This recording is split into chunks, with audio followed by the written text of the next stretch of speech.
মহিমা গায় যার নেকিল কবি, কেউ নয় তার সমতুল আমার মুহাম্মদের রাসূল।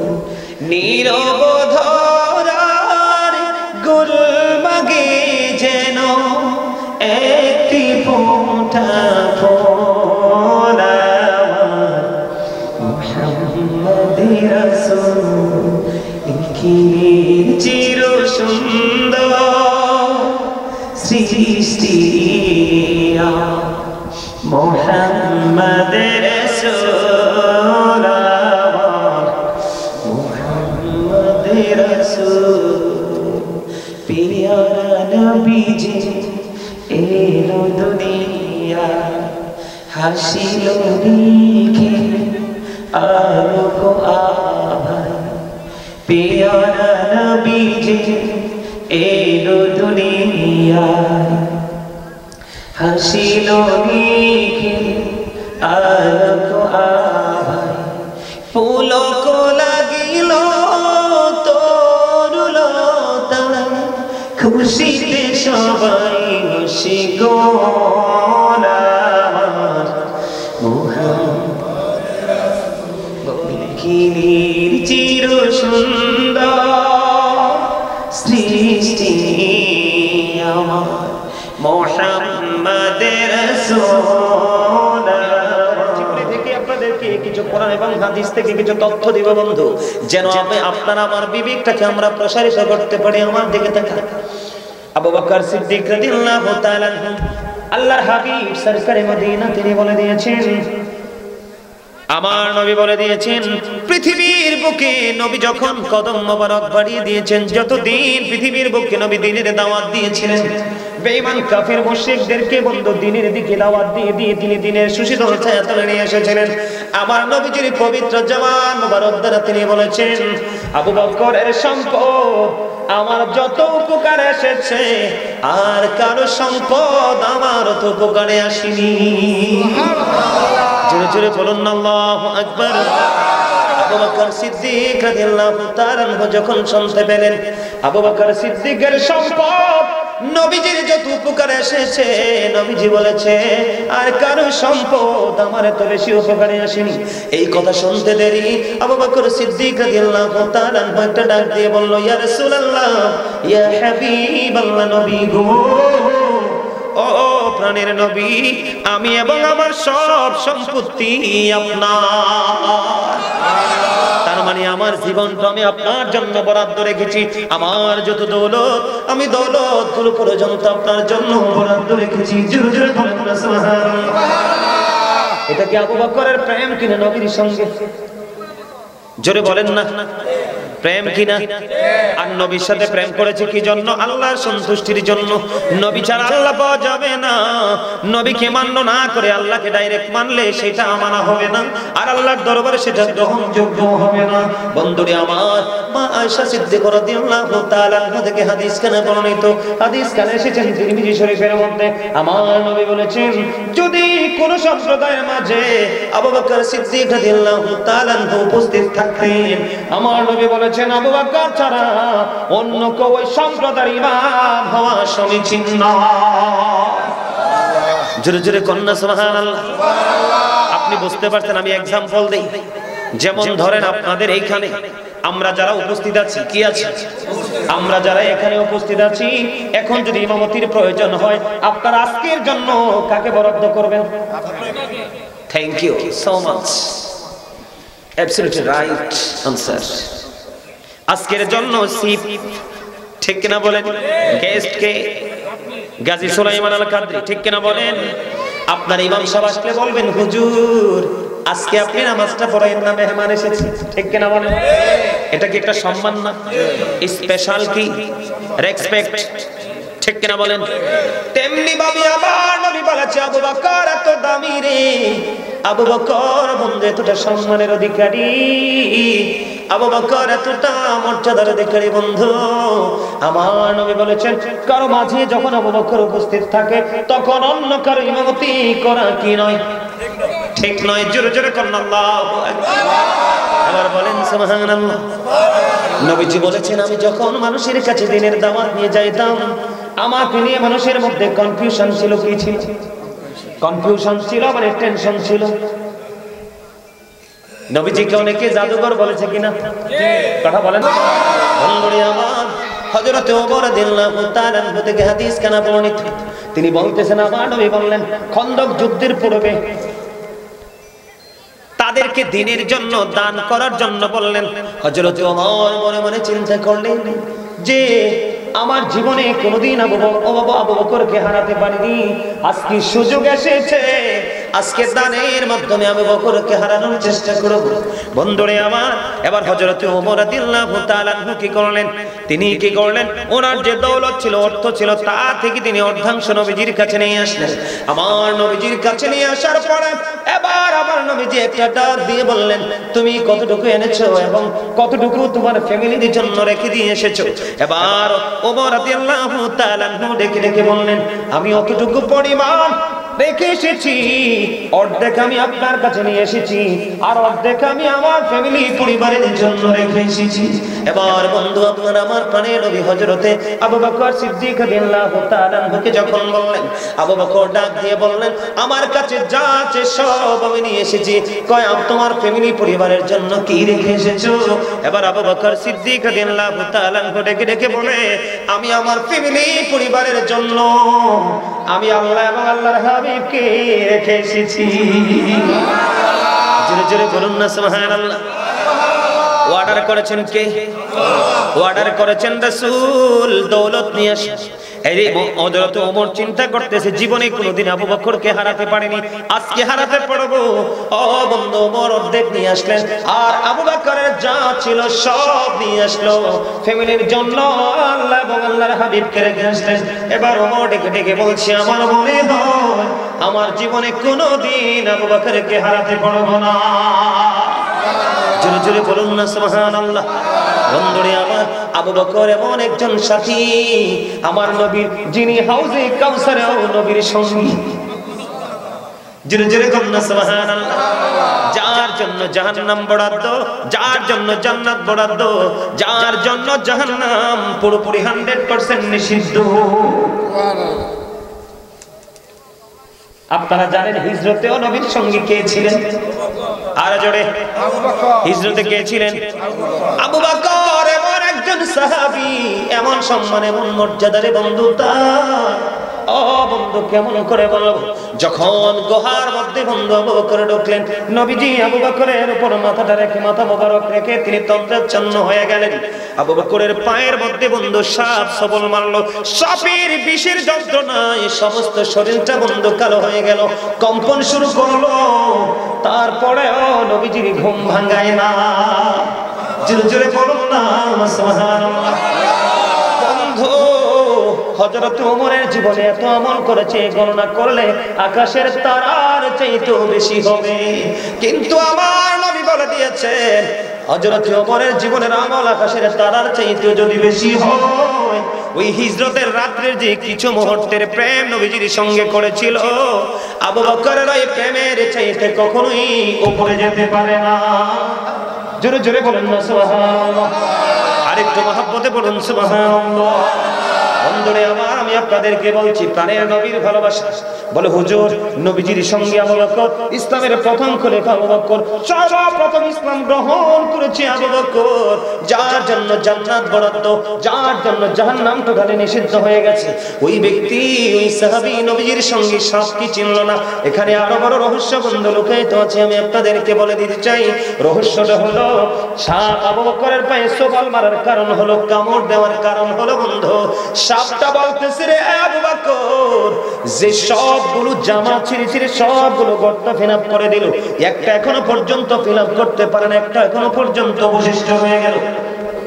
এই গর্তের মুখটা আবু বকরের পা দিয়ে বন্ধু ঢেকে দিল। ডাকতে দেরি, শব্দ সবল মারতে দেরি করলো না। শব্দ যখন সবল মারলো, আবু বকরের পুরো শরীর কালো হয়ে গেল, কম্পন আরম্ভ হয়ে গেল, বিষের যন্ত্রণায় কাঁপা শুরু করলো। তারপরে ও প্রাণের নবী কি ঘুম ভাঙায় নাই? কিন্তু এখানে সবচেয়ে বড় প্রশ্নের জায়গা হলো, সাপ কেন নবীজিকে কামড় দিল? এদিকে গুহার মুখের মধ্যে যদি তাৎক্ষণিকভাবে কবুতর বাসা বলে ডিম পেড়ে তা দিতে পারে, মাকড়সা যদি এই গুহার মুখের মধ্যে বন্ধু জাল বলে এটাকে পরিত্যক্ত গর্ত হিসাবে যদি রূপান্তরিত করতে পারে, তাহলে সাপ কি চিনলো না এটা যে প্রাণের নবীর প্রিয় সাহাবী? বন্ধু এখানে প্রশ্ন হলো, আবু বকরের পায়ে সাপের সবল মারার কারণ হলো, এই সাপটা যেদিন আবু বকরের পায়ে সবল মেরেছে সে সময় পর্যন্ত এই গর্তের মধ্যে বসবাসের বয়স ছিল 1500 বছর। আবু বকরের পায়ে সবল মারার কারণ হলো, মানি হলো, রে আবু বকর তুমি পা সরিয়ে নাও, আমি আজকে পর্যন্ত এই গর্তের মধ্যে বসবাসের বয়স হলো 1500 বছর। আমি প্রাণের নবীর দিদারের আশায় বসেছি, তুমি তোমার পা সরিয়ে নাও, প্রাণ ভরে নবীকে দেখবো। জোরে বলুন না সুবহানাল্লাহ, আরো জোরে বলেন। এই জন্য আমি বন্ধু একটা গজল গাই, নোয়াখাইল্লা ভাষা। শুনছেন নি গজলটা? কে কে শুনছেন? কেউ শোনেন নাই না? অনলাইনে কেউ শোনেন নাই? মোবাইলে শুনছেন? এই জন্য আমি বলি, বিজ্ঞানীদের বিজ্ঞানী নবীজি, এমন দয়াল নবী আর হাইবানি, এমন দয়াল নবী খুঁজা হাইবানি। বিজ্ঞানীদের বিজ্ঞানী নবীজি, বলুন বিজ্ঞানীদের বিজ্ঞানী নবীজি, এমন দয়াল নবী খুঁজা হাইবানি, এমন দয়াল নবী আর হাইবানি। বিজ্ঞানীদের বিজ্ঞানী নবীজি, বিজ্ঞানীরা রকের যোগে চাঁদের দেশে যায়, আঙ্গ নবী রকের চাঁদা মেলায় সরে যায়। ঠিক কথা কইতে পারে না, আর জোরে এতক্ষণে পারফেক্ট। বিজ্ঞানীরা রকের যোগে চাঁদের দেশে যায়, আঙ্গ নবী রকের চাঁদা মেলায় সরে যায়। আরে ওই যুগে কি রকেট বিমান এগুলো ছিল নি? বলো ওই যুগে কি রকেট বিমান এগুলো ছিল নি? বিজ্ঞানীদের বিজ্ঞানী আঙ্গ নবীজি, বলেন বিজ্ঞানীদের বিজ্ঞানী আঙ্গ নবীজি, এমন দয়াল নবী আর হাইবানি, এমন দয়াল নবী খুঁজা হাইবানি। বিজ্ঞানীদের বিজ্ঞানী আঙ্গ নবীজি, আবু বকর সিদ্দিকের সাপে কামড়াইছে, আঙ্গ নবীর থুতু মালা হয়ে গেছে। সাপে কামড়াইছে, আঙ্গ নবীর থুতু বালা হয়ে গেছে। আরে সেই যুগে কি ওজা বৈদ্য এগুলো ছিল নি? বলো সেই যুগে কি ওজা বৈদ্য এগুলো ছিল নি? বিজ্ঞানীদের বিজ্ঞানী আঙ্গ নবীজি, আগের যুগের মানুষের সক্ষম হইতো, আঙ্গ নবীর কাছে যাইলে বালা হয়ে যাইতে। আগের যুগের মানুষের সক্ষম হইতো, আঙ্গ নবীর কাছে যাইলে বালা হয়ে যাইতো। আরে সেই বালাকে এই যুগেতে করতে হয় বানি, বলো সেই বালাকে এই যুগেতে করতে হয় বানি। বিজ্ঞানীদের বিজ্ঞানী আঙ্গ নবীজি, এমন দয়াল নবী আর হাইবানি, এমন দয়াল নবী খুঁজা হাইবানি। বিজ্ঞানীদের বিজ্ঞানী আঙ্গ নবীজি, বলেন বিজ্ঞানীদের বিজ্ঞানী আঙ্গ নবীজি।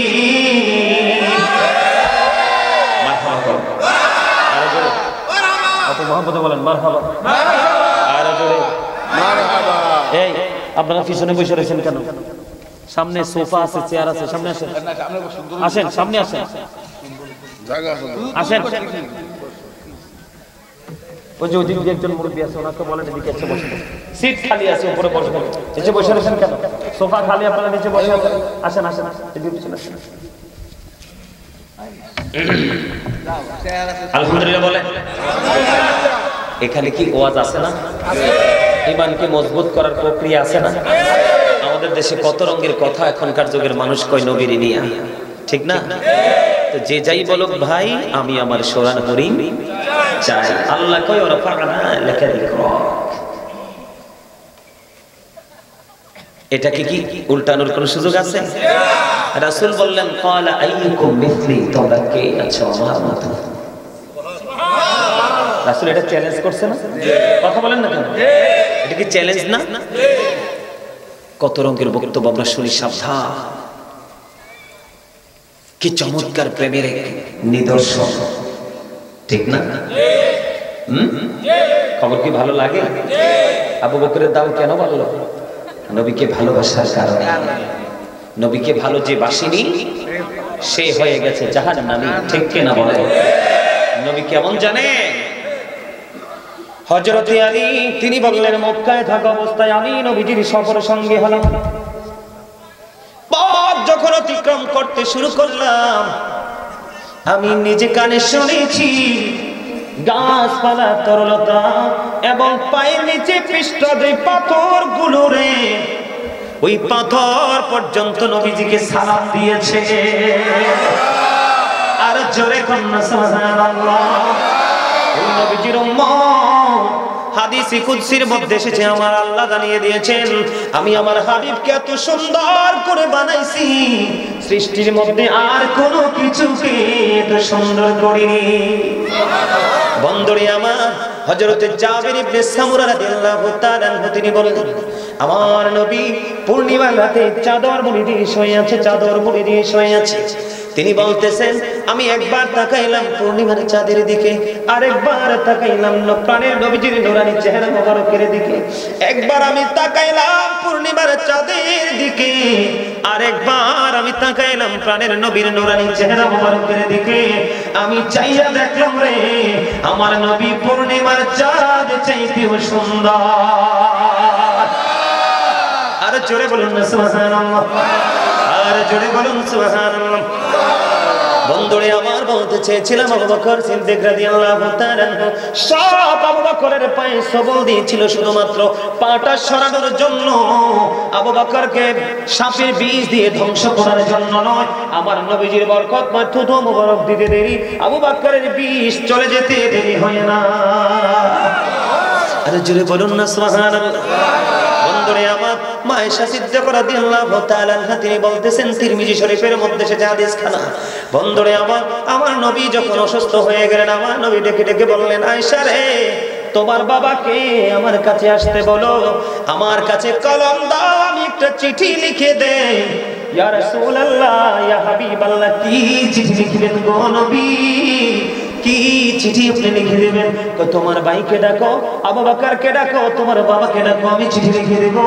কারণ আমার মনে হয় আমি চলে যাওয়ার পরে অনেকেই কামনা করবে, তাদের বাসনা হবে পৃথিবীর মুসলিমদের নেতৃত্ব দিবে। কিন্তু যদি আমার আবু বকর ছাড়া কেউ যদি নেতা হতে চায়, মুমিনরা কখনোই মেনে নেবে না এবং আমার আল্লাহও সেটা মানবে না। এই জন্য আমি চিঠি লিখে দিয়ে যেতে চাই। নবীজি চিঠি লিখে দিতে চায়। আবু বকরই হবে নবীর পরের নেতা, নবীর পরের খলিফা। জোরে জোরে বলুন না সুবহানাল্লাহ, আর জোরে বলুন না সুবহানাল্লাহ। ভালোবাসার কারণে নবীকে যে ভালোবেসে যে সম্মান দিয়েছে, এই সমস্ত মানুষ পৃথিবীতে লজ্জিত হয়েছে। দেখছেন এমন কোন ঘটনা? আপনারা যারা মুরব্বী আছেন দেখছেন নবীকে ভালোবেসে, আল্লাহর ওলিদেরকে ভালোবেসে সম্মান করে কারো ইজ্জত ক্ষুণ্ণ হয়েছে এমন কোন ইতিহাস দেখছেন আপনারা? আল্লাহ রাসূল এবং আল্লাহ রাসূলের সাহাবায়ে কেরাম পৃথিবীতে, বাংলাদেশে ইসলামের যে আল্লাহর ওলিরা, তাদেরকে যত বেশি ভালোবেসে তাদের মর্যাদা তত বেশি আল্লাহ বাড়িয়ে দিয়েছে। ঠিক না ঠিক? আরো জোরে বলেন, আরো জোরে বলেন, ঠিক না ঠিক? বন্ধুরে আমার, এই জন্য আমি বলতে চাই, আবু বকরের জীবনী থেকে আপনি কি শিখতে পারেন? নবীজির প্রেম শিখতে পারেন, ভালোবাসা শিখতে পারেন। বন্ধু, একদিকে আল্লাহ রাব্বুল আলামিনকে খুশি করা, আরেকদিকে নবীজির নির্দেশ। আমরা কেমন করে বন্ধু নামাজ পড়ব, নামাজের প্রতি কেমন করে যত্নশীল হব, আবু বকর কতটা আল্লাহ রাব্বুল আলামিনের প্রিয় হয়েছে, এটা বন্ধু জানার জন্য আমি বলতে চাই। মসজিদে আযান হয়ে গেল, আবু বকর এখনো পর্যন্ত নামাজে যেতে পারে না, হুজুর নামাজে যেতে পারে না। তার কারণ কি? আমি কিন্তু আগেই বলেছি, হাদিস শরীফের মধ্যে এসেছে, আমার নবী বলেছেন, আমার জীবনে ইসলামের জন্য আবু বকরের সম্পদ যত বেশি কাজে লেগেছে, আর কারো সম্পদ এত বেশি কাজে লাগেনি। আবু বকর ইসলামের জন্য, দিনের জন্য সম্পত্তি ব্যয় করতে করতে করতে করতে বন্ধু তিনি দুস্থ হয়ে গেল। দুস্থ বুঝেননি? গরিব মানে যারা অল্প সম্পদ আছে তাকে বলা হয় গরিব। মিসকিন বলা হয় যার কিছুই নাই তাকে। আবু বকর একেবারেই দুস্থ হয়ে গেল, মিসকিন হয়ে গেল, কিছুই নাই বন্ধু। এই দিক দিয়ে মসজিদের মধ্যে আজান হয়ে গেল। এখন হাইয়া আলাস সালাত শোনার পরে আমরা কত মানুষ বন্ধু গা ঘাটটা মোটা করে রাস্তার পাশে দাঁড়িয়ে থাকি, দোকানে বসে থাকি, গল্প নিয়ে, মিছিল নিয়ে, মিটিং নিয়ে থাকি। কিন্তু আবু বকরের প্রেম দেখেন কেমন বন্ধু। তিনি কিন্তু আজকে মসজিদে যাবে, নামাজ পড়বে, নামাজ পড়ার জন্য যে শরীয়তের আইন অনুযায়ী পোশাকটা লাগবে, ওই পোশাক পর্যন্ত আবু বকরের নাই। আর আপনার আমার ঘরে কত দামি দামি পাঞ্জাবি, লম্বা জামা পরে নামাজ পড়ে সুন্নাত। কি লম্বা জামা পরে না, লম্বা কাপড় পরে নামাজ পড়ে সুন্নাত। আপনার আমার ঘরে আমরা মুসলমান হিসাবে এমন কোন মানুষ নাই যে তার ঘরে পাঞ্জাবি নেই। কথা বলেন না কেন?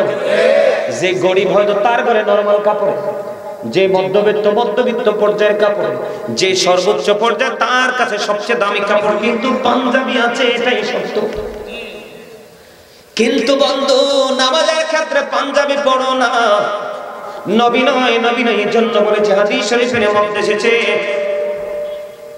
নবী রাসূলের পরে সবচেয়ে বেশি সম্মানী হলো সৃষ্টির মধ্যে হযরত আবু বকর।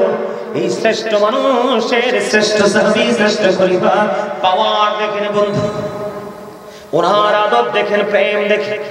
উনি কি করতেছেন? এখন তিনি চিন্তা করতেছেন নবীজি মসজিদে ইমামতি করবে, আমি কি করব? নামাজও ছাড়তে পারবো না। নবীজি অপেক্ষমান, আরেকদিকে আমার কাছে কোনো পোশাক নাই, সতর্ক থাকতে হবে বন্ধু। আবু বকরের ঘরে বালিশ ছিল বন্ধু, বালিশের গিলাপ তিনি ছিঁড়লেন, বালিশের গিলাপ ছিঁড়ে গায়ের জামা ছিল ছোট্ট রে, ওই ছোট্ট জামা তিনি খেজুর কাটা এবং খেজুর পাতাকে সুই সুতো হিসেবে ব্যবহার করে বন্ধু একটা জামা বানাইলেন। জামা বানাইয়া মসজিদের দিকে তখন তোনার কদমটা বাড়িয়ে দিলেন। আমার নবী ডাক দিয়ে বলে, রে আবু বকর, আমি থাকা অবস্থায় এই অবস্থা আমি চলে গেলে কি হবে? ইয়া রাসূলুল্লাহ, আমি ইচ্ছে করে এই কাজটি করিনি, আমি ইচ্ছে করে কাজ করিনি ইয়া রাসূলুল্লাহ। কেন আবু বকর দেরি করেছে খবরটা নবীজি জানে কি জানে না? কে কে বিশ্বাস করেন জানে? যে হাত তুলে দেখান তো, কে কে বিশ্বাস করেন? হাত নামান। মাশাআল্লাহ, আপনাদের ঈমান স্ট্রং। নবী জানে। এই জায়গাটা রেখে আমি আরেকটু ভিন্ন জায়গা থেকে বুখারী শরীফের মধ্যে সেটা হাদিস, এটা নবীজি জানে, সেটার প্রমাণ বন্ধু। নবীজি যখন মেরাজে গেলেন, আল্লাহ কিন্তু নবীজির বিশ্রামের জন্য, মিটিং করার জন্য আল্লাহ আরশ বানাইছে, আল্লাহ থাকার জন্য নয়। সুবহানাল্লাহ বলেন কেন? আল্লাহ কি কোনো স্থানে থাকে? আল্লাহ তো স্থান থেকে পবিত্র। কি থেকে? স্থান থেকে পবিত্র। বুঝেননি আমার কথা আপনারা? বিরক্ত হয়ে গেছেন মনে হয়? হ্যাঁ, বিরক্ত হয়েছেন না? মাশাআল্লাহ, দেখছেন? আলহামদুলিল্লাহ বলেন আলহামদুলিল্লাহ। আমি চাই এরকম পাগল কি, কারণ আল্লাহ রাসূল বলছে যখন জিকির করবো মানুষে দেখলে যেন পাগল বলে। কি বলে? হাদিস শরীফের কথা। বন্ধুরে আমার, আমার নবীজিকে আল্লাহ প্রশ্ন করলেন, হাবিব, আসমানে ফেরেশতারা কি নিয়ে ঝগড়া করছে? সুবহানাল্লাহ।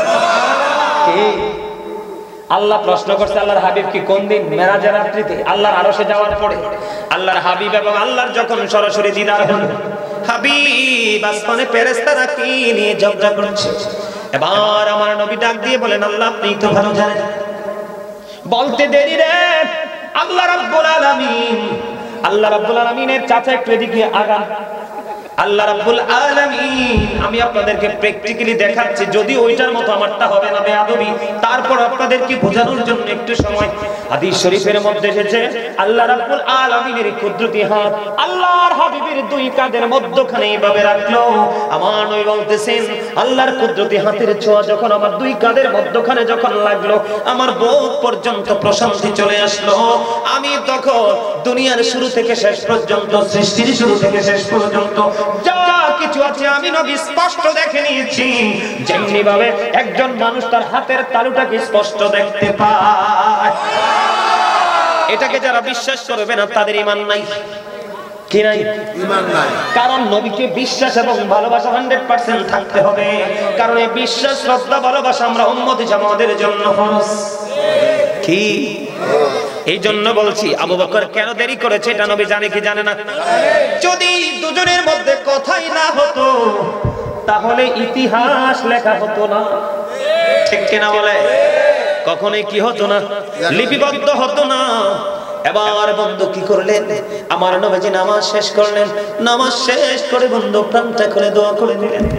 নামাজ শেষ হওয়ার পরে এবার বন্ধু আমার আপনার প্রাণের নবীজি যখন বন্ধু মসজিদ থেকে যখন বাহিরের দিকে একটা কদম মোবারক বাড়িয়ে দিল, কদম মোবারক বাড়িয়ে দিতে দেরি রে, এবার আমার নবীজির নজর দিয়ে চাইয়া দেখে আমার নবীজির সামনে সে হযরত জিবরাইল এসে হাজির হয়ে যায়। সবচেয়ে বড় মজার জায়গা হলো, সবচেয়ে বড় মজার বিষয় হলো বন্ধু, আবু বকরের বডির দিকে আমার নবী নজর দিয়ে চাইয়া দেখলো, আমার নবীর সামনে হযরত জিবরাইল আলাইহিস সালাম এসে হাজির হয়ে যায়। জিবরাইলের দিকে নজর দিয়ে চাইয়া দেখলেন আমার আপনার প্রাণের নবী। রে জিবরাইল, আজকে তোমার বডিতে তোমার অঙ্গে কেন খেজুর পাতার পোশাক দেখা যায়?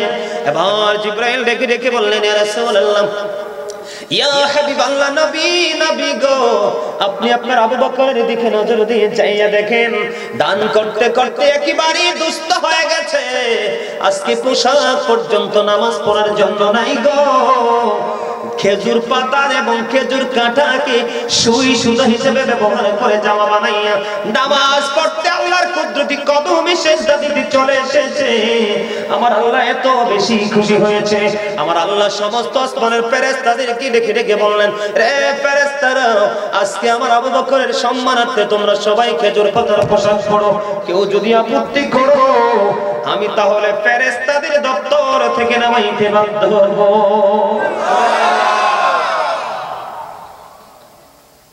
প্রেম করলে এইভাবে করতে হবে। কোন ভাবে? সম্মানিত উপস্থিতি, হযরত আবু বকর সিদ্দিক রাদিয়াল্লাহু তাআলা আনহু এত বেশি কনফিডেন্স ছিল, তিনি বলেছেন, কেউ যদি নবীজির আগমনে খুশি হয়, কেউ যদি নবীজির আগমনে খুশি হয় মিলাদ পড়ে। আপনারা মিলাদ পড়েন না? কেউ যদি নবীজির আগমনে খুশি হয় মিলাদ পড়ে। কি করে? মিলাদ পড়ে। মিলাদের মধ্যে কেউ যদি খুশি হয় মাত্র একটি দিরহাম খরচ করে। কয়টি দিরহাম? মাত্র একটি দিরহাম। তার মানে আমাদের টাকায় যদি বলি 1 টাকা, কয় টাকা? 1 টাকা বলে, 1 টাকা যদি একটি দিরহাম যদি খরচ করে, তাহলে ওই ব্যক্তি ওই নবীর প্রেমিক, আমি আবু বকরের সাথে জান্নাতে বন্ধু হয়ে থাকবে।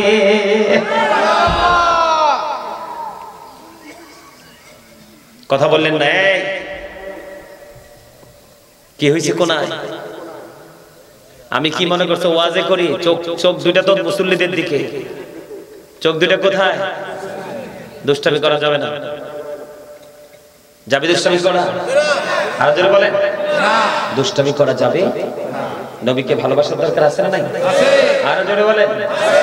বন্ধুরে আমার, হাদিস শরীফের মধ্যে এসেছে বন্ধু অত্যন্ত চমৎকার এক নিউজ। হযরত আবু সাঈদ খুদরি রাদিয়াল্লাহু তাআলা আনহু থেকে হাদিস খানা বর্ণিত। হাদিস খানা এসেছে বন্ধু তিরমিজি শরীফের মধ্যে। আমার নবী জানিয়ে দিয়েছে, প্রত্যেকটা নবীর জন্য দুনিয়াতে 2 জন উজির, সাহায্যকারী বা মন্ত্রী বলা হয়। কি দেখেন কি চমৎকার গড নিউজ। কে বলতেছে? আপনার আমার প্রাণের নবী, তিনি ওয়াজ করতেছে বন্ধু তিরমিজি শরীফের মধ্যে এসেছে হাদিস খানা।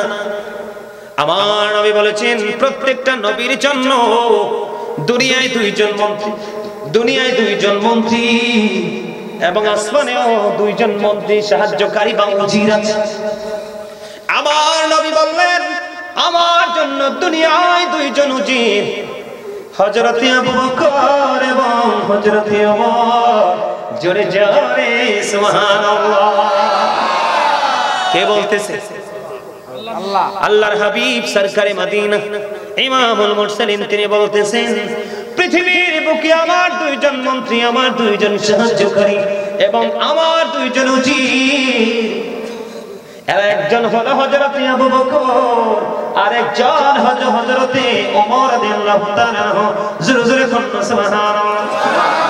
নবী গো, আসমানে 2 জন মন্ত্রী আপনার কারা কারা? আসমানে 2 জন আপনার সাহায্যকারী কারা গো? আসমানে আপনার 2 জন উজির কে কে? আমার নবী বললেন, আসমানে আমি নবীর 2 জন উজির হলো হযরত জিবরাইল এবং মিকাইল আলাইহিস সালাম। দেখছেন নাকি মজার খবর?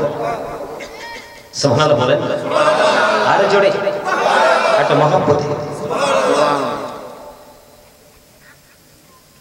বন্ধুরে আমার, আপনার ইতিপূর্বে আরো অনেক আলোচনা শুনেছেন। এই আপনি তাবারুক আছে নি?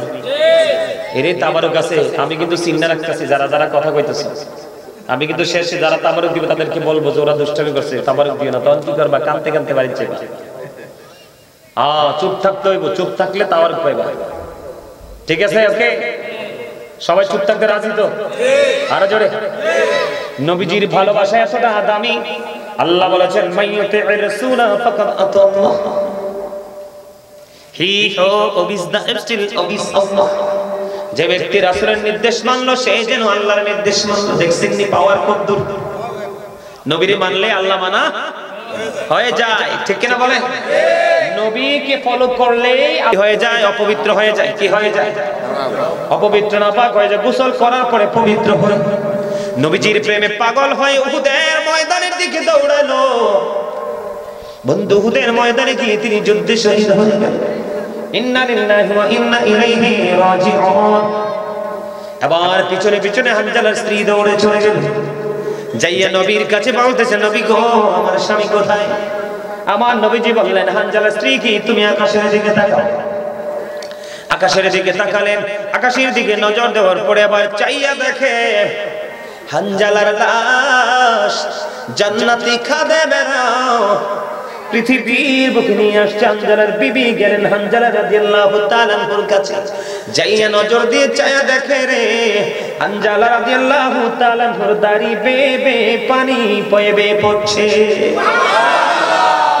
ইয়া রাসূলুল্লাহ, ইয়া হাবিবাল্লাহ, নবী গো, আমার স্বামী তো গোসল করেনি, বাসর শেষ হলো, যুদ্ধের ময়দানের দিকে পাগল হয়ে ছুটে আসলো উন্মুক্ত তরবারি হাতে নিয়ে। ইয়া রাসূলুল্লাহ, এখন দেখতে পাইলাম আমার স্বামী গোসল করা অবস্থায় একেবারে পবিত্র, দাড়ি বেয়ে বেয়ে পানিগুলো ঝরে ঝরে পড়ছে। এবার আমার নবী ডাক দিয়ে বললেন, রে হানজালার স্ত্রী, তোমার স্বামী আল্লাহর প্রিয় হাবিব হাবিবুল্লাহর জন্য শাহাদাত বরণ করেছে। আল্লাহ রাব্বুল আলামিন তার বডি না পাকিটার দিকে নজর দেয়নি। আল্লাহ রাব্বুল আলামিন তাকে আরশের নিচে পানি দিয়ে জান্নাতি খাদেম দিয়ে গোসল করে পৃথিবীতে পাঠিয়েছে। হানজালার গোসল দিয়েছেন ফেরেশতা। সেই নবীকে নিয়ে কত ধরনের মন্তব্য। আমি বলবো, যারা মন্তব্য করে ওরা স্টুপিড। কথা বলেন না কেন?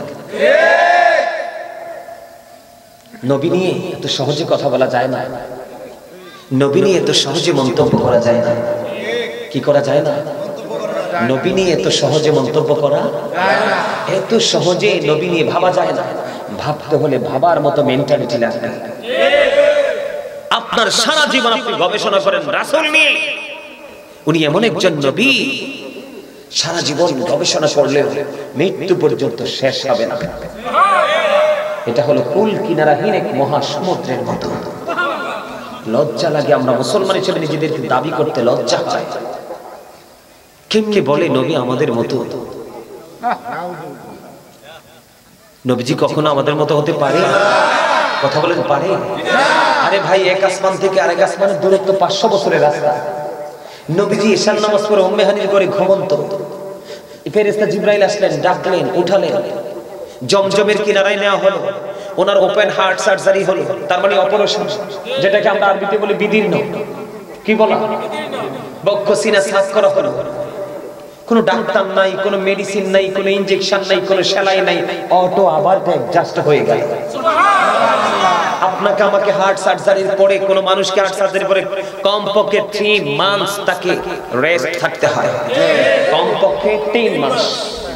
এরপরেও ডাক্তারের পরামর্শ অনুযায়ী হাঁটতে হয়, ঠিক না? ঠিক। আর নবীজি তাৎক্ষণিকভাবে এমন বাহনে শুরু করলো চড়া, বোরা। আল্লাহু আকবার। বোরাককে যখন বলল নবীকে উঠাইতে, বোরাক একটু অন্যরকম। জিবরাইলকে সাবধান, দেখো না এটা কি আল্লাহর হাবিব, আল্লাহ দাওয়াত দিয়েছে, যাবে আজকে আল্লাহর বাড়িতে। সুবহানাল্লাহ, তুমি এমন করছো কেন? এবার বোরাক একটা ডাক দিয়ে বলে, নবী গো জিবরাইল, আমার পাগল হওয়ার অন্যরকম আচরণ করার মানে হলো আল্লাহর সৃষ্টি অনেক বড় কাছে রে। কাল কিয়ামতের দিন, কাল হাসরের দিন নবীজির কোনো প্রয়োজন যেন যদি হয়, আমি বোরাককে যেন নবীজি ডাকে, নবীজির জন্য যেন আমাকে ব্যবহার করলে লাভটা কি হবে? কয় লাভটা হবে অন্য বোরাকের মাঝে আমার নবীর ছোঁয়ার কারণে আমার মর্যাদা থাকবে আকাশচুম্বী। জোরে জোরে কন্যা সুবহানাল্লাহ। নবীর জন্য কে না পাগল? আমার আল্লাহ নিজেই তো পাগল। আল্লাহ বলে কুল ইন কুনতুম তুহিব্বুনাল্লাহ ফাত্তাবিউনি ইউহিব্বুকুমুল্লাহু ওয়া ইয়াগফির লাকুম যুনুবাকুম ওয়াল্লাহু গফুরুর রহিম। আল্লাহ ডাক দিয়ে বলে হাবিব, আপনি আপনার উম্মতগুলোকে, আমার বান্দাগুলোকে জানিয়ে দেন, কেউ যদি আমাকে ভালোবাসে তাহলে সে যেন আগে আপনার কাছে যায়।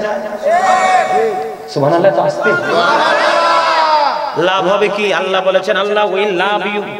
আল্লাহ বলেছেন আমি তখন তাদেরকে ভালোবাসবো এন্ড ফরগিভ ইওর সিন, জীবনের গুনাহ মাফ করে দিব। তা আল্লাহ ভালোবাসে না? আল্লাহ হচ্ছে স্রষ্টা, নবী হলো সৃষ্টি, আকাশ পাতাল পার্থক্য, কিন্তু প্রেমের কারণে মিলেমিশে। সুবহানাল্লাহ বলেন, আরো জোরে বলেন সুবহানাল্লাহ। এক রাতে এক আসমান থেকে আরেক আসমানের দূরত্ব 500 বছরের রাস্তা, তাহলে 7 আসমান কত বছর? 3500 বছর। শুধু আসমান পাড়ি দিতে কি করতে? কথা বুঝা লইবেন। কিন্তু এখন কিন্তু মানুষ শুধু জাহান্নামে যাবে, অনর্গল ভাবে মানুষ শুধু কন্টিনিউ ধারাবাহিক ভাবে জাহান্নামে যাবে নবীর সাথে বেয়াদবির কারণে। জানেন এটা? আল্লাহ কয় হাদিসে কুদসিতে আসছে লাউলা কালামা আজহারতু রাবুবিয়াতি, আমি যদি আপনাকে প্রকাশ না করতাম হাবিব, আমি খোদাইত্বের খবর কেউ জানতো না। তার মানে আমি প্রভুর প্রভুত্ব প্রকাশ করেছি আপনার মাধ্যমে। হাদিসে কুদসি স্বয়ং আল্লাহর কথা। সুবহানাল্লাহ বলেন। লাউলা কালামা খালাকতুল আফলাক, আমি যদি আপনাকে সৃষ্টি না করতাম কোনো কিছুই সৃষ্টি করতাম না। কোনি মুহাম্মাদান, আমি বললাম মুহাম্মদ সাল্লাল্লাহু আলাইহি ওয়াসাল্লাম হয়ে যাও, ফাসারা মুহাম্মাদান বিন নূরি, মুহাম্মদ সাল্লাল্লাহু আলাইহি ওয়াসাল্লাম হয়ে গেলেন আল্লাহর নূর থেকে। জোরে জোরে কন্যা সুবহানাল্লাহ। আর জোরে। কত বছরের রাস্তা পাড়ি দিল? 3500 বছর, 3500 বছর শুধু আসমান পাড়ি দিতে সময় লাগছে। কত? এরপরে গেল বন্ধু সিদরাতুল মুনতাহা, স্টেশন চেঞ্জ করলে কি একটু সময় লাগে না? বোরাককে কয় তুমি আউট হয়ে যাও, আমার জন্য আরেকটা রফরাফ আসছে, আরেকটা বাহন। কারণ কি? কয় নূরের জগৎ ফাড়ি দিয়ে তুমি যেতে পারবে না। আল্লাহু আকবার কোন। ওখানে আলাপ আলোচনার মাধ্যমে বোরাককে আউট করে দিলেন, রফরাফকে গ্রহণ করে নিলেন। বন্ধ মহাশূন্য নূরের জগৎ অতিক্রম করলো। নূরের জগৎ অতিক্রম করার পরে আল্লাহর আরশ পর্যন্ত পৌঁছে গেল।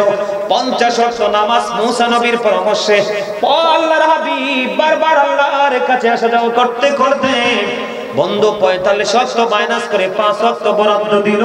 আর কত প্রেমের আলাপ আলোচনা, জান্নাত দেখিয়েছেন, জাহান্নাম দেখিয়েছেন, সবকিছু আল্লাহর হাবিবকে দেখিয়েছেন।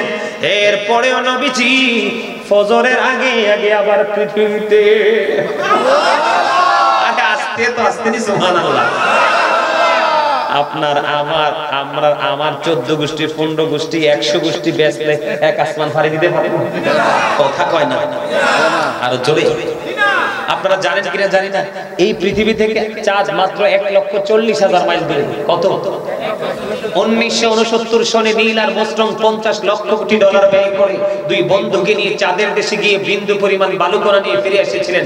আর আপনার আমার নবী এই পৃথিবী থেকে 1,40,000 মাইল দূরে চাঁদ ইশারা করতে দেরি, চাঁদটা দুটো টুকরা হইতে দেরি হয় না। এই জন্য একটা গজল আছে, গামুন একটু। যার নাম শুনিলে চমকে ওঠে, দিল বেকরার হয়ে যায়, গাইবি খবর দিনেওয়ালা এলো রে মক্কায়, গাইবি খবর দিনেওয়ালা ও যার নাম শুনিলে চমকে ওঠে, দিল বেকরার হয়ে যায়, গাইবি খবর দিনেওয়ালা এলো রে মক্কায়, গাইবি খবর দিনেওয়ালা। আল্লাহ জানি ভালোবেসে সালাম জানাই, সেই নবীকে চিনিলাম না কি হবে উপায়। আল্লাহ জানি ভালোবেসে সালাম জানাই, সেই নবীকে চিনিলাম না কি হবে উপায়। হায়রে যার কিটায় আঙ্গুল ইশারায়, যার কিটায় আঙ্গুল ইশারায় চন্দ্র দুই ভাগে হয়ে যায়। গাইবি খবর দেনেওয়ালা এলো রে মক্কায়, গাইবি খবর। মারহাবা। গজল যারা লেখছে, রাইটার যারা হয়েছে, তারা এমনি এমনি লেখেনি, অনেক বেশি গবেষণা, অনেক বেশি রিসার্চ করার পরে তারপরে তারা কলম ধরেছে। ঠিক না ঠিক? সম্মানিত উপস্থিতি, আল্লাহর হাবিবকে আমরা প্রাণের চেয়ে বেশি ভালোবাসবো। ভালোবাসার নাম শুধু আই লাভ ইউ বলা না, কি না? শুধু আই লাভ ইউ বলার নাম ভালোবাসা না। নবীজি যেভাবে নামাজ পড়েছে ঠিক সেইভাবে আমরা নামাজ পড়বো, সেটার নাম হলো ভালোবাসা। নবীজি যেভাবে দান করে শিখিয়েছেন ঠিক সেইভাবে দান করবো, সেটার নাম হলো ভালোবাসা। কি নবীজি যেভাবে আমাদেরকে কথা বলার ট্রেনিং শিখিয়েছেন ঠিক সেইভাবে কথা বলবো, সেটার নাম হলো ভালোবাসা।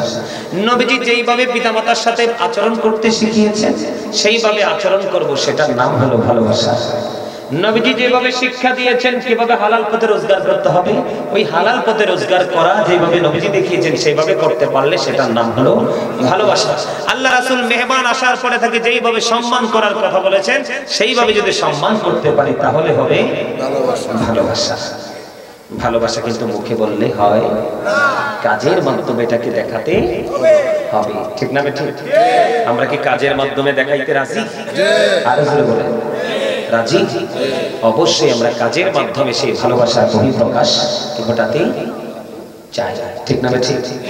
নবীজি যখন নামাজে দাঁড়াতেন নবীজির পা মোবারক ফুলে লাহ মোবারক বেরিয়ে আসতো, তারপরে নবীজির নামাজ শেষ হতো না। আর আপনি আমি নামাজে দাঁড়াই, আয়াতটা যদি একটু লম্বা হয় কি হয়? ওরে বাপ রে বাপ, পিছনে যে কি হট্টগোল সৃষ্টি হয়। ঠিক না ঠিক?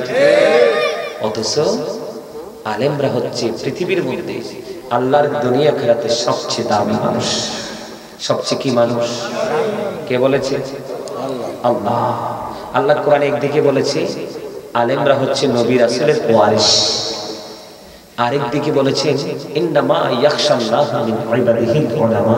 আল্লাহ বলেছেন পৃথিবীতে যে আমি বান্দা পাঠিয়েছি, আমার বান্দা আছে, এই বান্দাগুলোর মধ্যে সবচেয়ে বেশি ভয় আমাকে যারা করে তারা হলো আলেমরা। সম্মানিত উপস্থিতি, বেশি বেশি করে ইলম অর্জন করবেন। কি করবেন? শিক্ষা মানুষকে অন্ধকার জগৎ থেকে আলোর দিকে ধাবিত করতে চায়। সুশিক্ষা মানুষকে অন্ধকারাচ্ছন্ন পরিবেশ থেকে এক পরিপূর্ণ আলোর জগতের দিকে ধাবিত করতে পারে। ঠিক না ঠিক? আর এই শিক্ষা অর্জন করতে হলে আমাদেরকে যেতে হবে ওই ধরনের শিক্ষিত মানুষগুলোর কাছে। মনে রাখবেন আল্লাহ রাসূল কি বলেছেন? আব্দুল্লাহ ইবনে মাসউদ রাদিয়াল্লাহু তাআলা থেকে হাদিসখানা বর্ণিত। রাসূল বলেছেন পৃথিবীতে তোমরা দুই শ্রেণীর মানুষের সাথে কম্পিটিশন করো। কয় শ্রেণীর? এক না পর্যন্ত তারা জান্নাত পর্যন্ত না পৌঁছাবে। ওমা সুবহানাল্লাহ বলে করলে আরো জোরে একটা মহাব্বতে। সম্মানিত উপস্থিতি, আপনি দেখবেন যখনই আপনি হক্কানি আলেম ওলামাদের সংস্পর্শে থাকবেন, আল্লাহর ওলিদের সংস্পর্শে থাকবেন, ততই দেখবেন আপনাদের মনের মধ্যে একটা একটা হৃদয়ের মধ্যে একটা বিশাল একটা প্রেমের জগৎ তৈরি হবে। আর এটা বড় হইতে হইতে হইতে হইতে এত বড় হবে আপনার হৃদয়ে আর কোনোদিন নোংরা কোনো জিনিস স্থান পাবে না। এই জন্য হক্কানি আলেম, হক্কানি আল্লাহর ওলিদের সাথে আমাদের যুক্ত থাকা প্রয়োজন। ঠিক কিনা বলে? আরে জোরে আরে জোরে একটা গজল গাওয়ার রোদ আসছে, গজলটাকে গাইব? কি কি কিছু বলবেন? আইয়েন ইয়ান দিয়ে আইয়েন।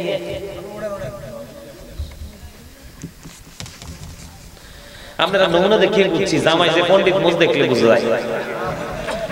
বুঝেন নাই কি?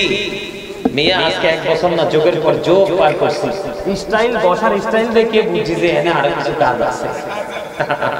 আচ্ছা ঠিক আছে, এই মুই একটু করবো আনি। আরে বরিশালে এক লাইন করছি, তোমরা হাসতে পারো না?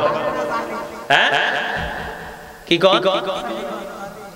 হ্যাঁ আপনি একজনে না জানেন, তারা কি আর জানেনি সবাই? হ্যাঁ বরিশালের কথা ভালো লাগে না?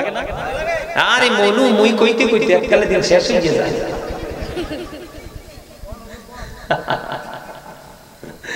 মারহাবা মারহাবা। আমি গজলটাকে গাই, তারপর আমার বাকি কাজ শুরু করবে। এই যাইয়েন না, তাবারুকের সময় চললেই।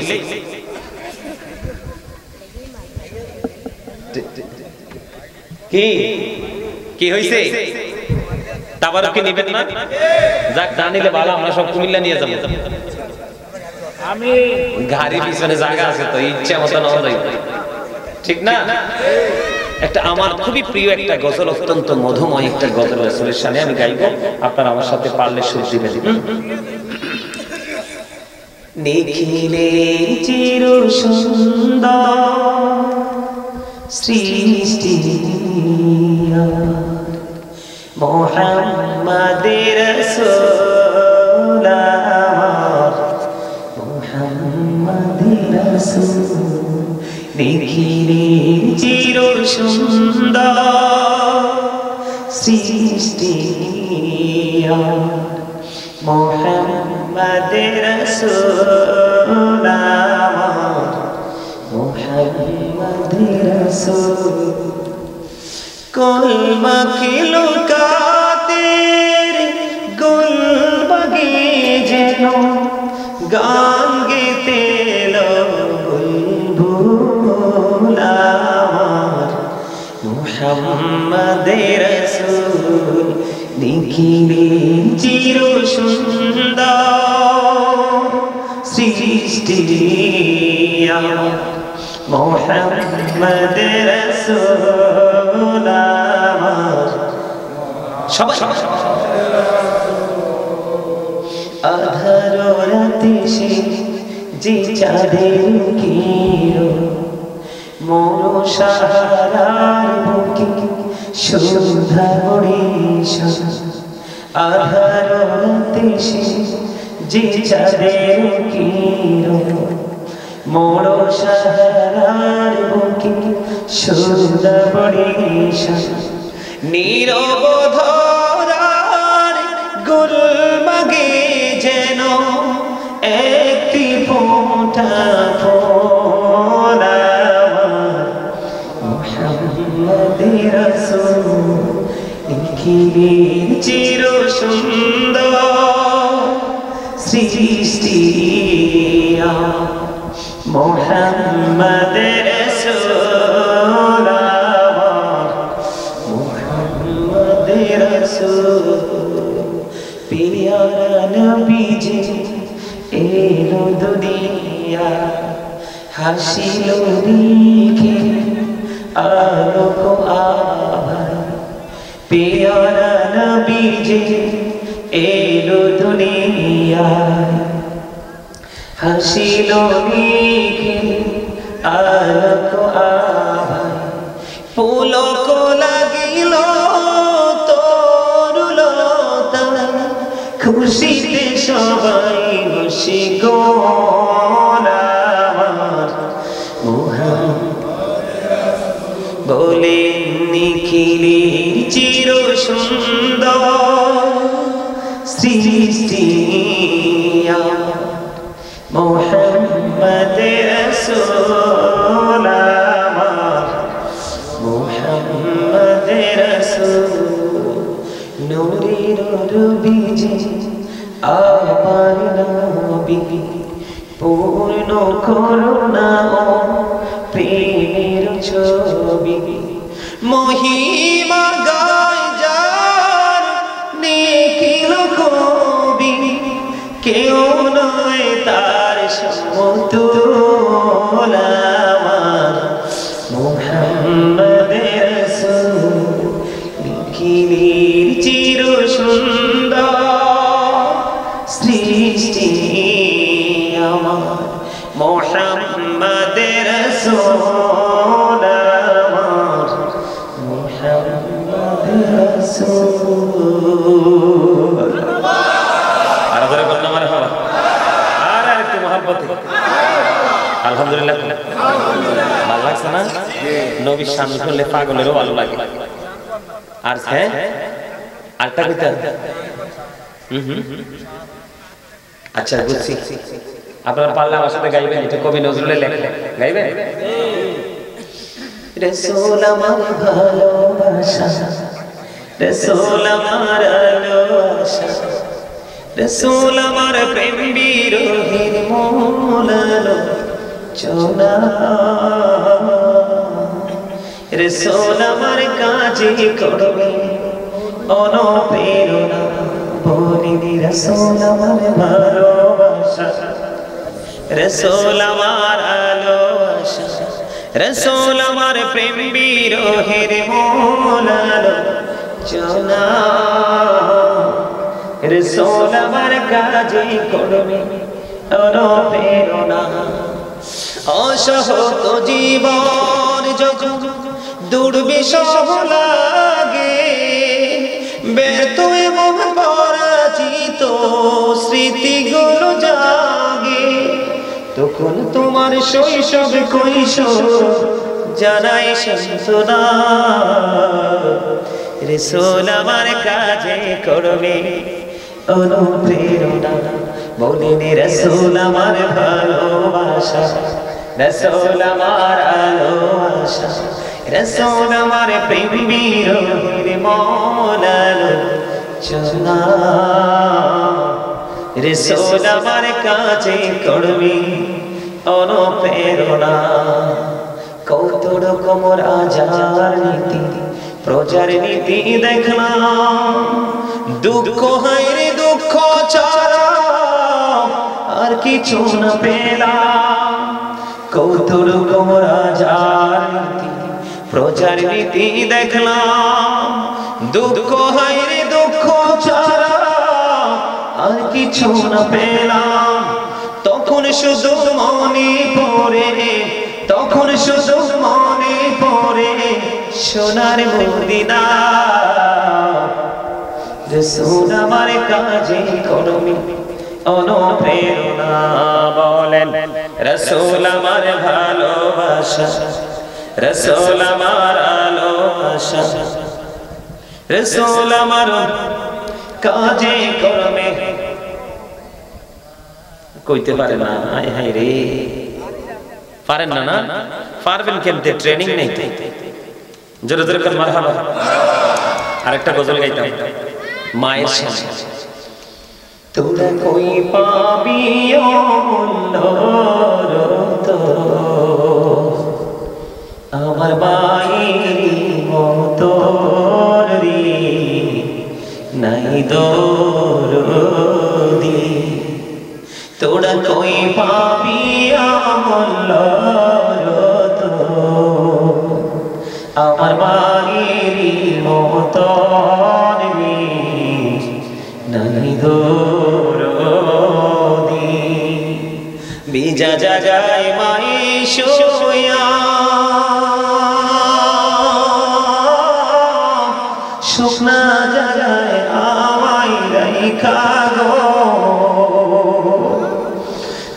কত কষ্ট করলে মাই আমার লালনার পালন রে নাই দরদি বলেন তোরা কই পাবি আমার মায়ের মতন রে নাই দরদি আমার মাই মইরা গেলে আমি কাকে ডাকব মামনি মা মাগো অসি কত কষ্ট করবে মাই আমার লালনার পালন রে নাই দরদি যে সার জরে কান্দে লয়া আমি কোথায় যাব মাকে নিয়া ও খুলে দাও মায়ের মুখ চোখের কাপড় দেখি জনমের মতন রে नहीं দরদি বলেন তোরা কই পাবি রত আমার মায়েরই মতন রে नहीं দরদি অন্ধকার কবরের বাজে কি জানি কি আজাব হবে ও সে মাফ করে দাও আল্লাহ মাবুদ আমার জনম দুঃখিনী মাকে নেই দরদি বলেন তোরা কই পাবি আল্লাহ